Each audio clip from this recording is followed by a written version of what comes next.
আসসালামু আলাইকুম ওয়া রাহমাতুল্লাহি ওয়া বারাকাতুহু। ভাই, আমার প্রশ্ন হচ্ছে, কুরবানির পশু ক্রয় করার পর যদি কুরবানি করার আগেই মারা যায় তাহলে তার করণীয় কি?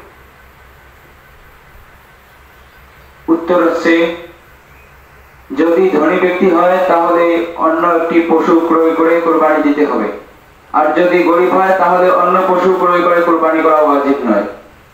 আসসালামু আলাইকুম ওয়া রাহমাতুল্লাহ। আমার পক্ষ থেকে ভাইয়ের প্রশ্ন হলো যে কোন ব্যক্তির উপর কুরবানি ওয়াজিব?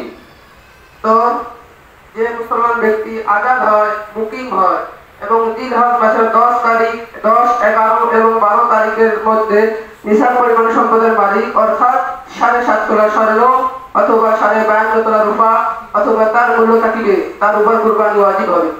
গরিব ব্যক্তির উপর কখন কুরবানি ওয়াজিব হবে কি?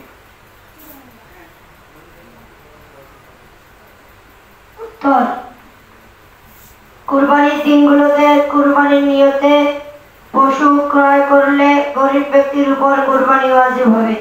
আসসালামু আলাইকুম ওয়া রাহমাতুল্লাহি ওয়া বারাকাতুহু। এরপর প্রশ্ন উত্তর নিয়ে আসছেন মোহাম্মদ আনিসুর রহমান এবং হুজাইফা।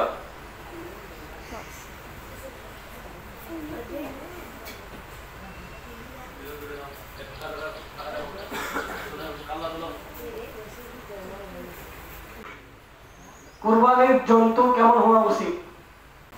কুরবানির জন্তু মোটা, তাজা এবং হৃষ্টপুষ্ট হওয়া উচিত।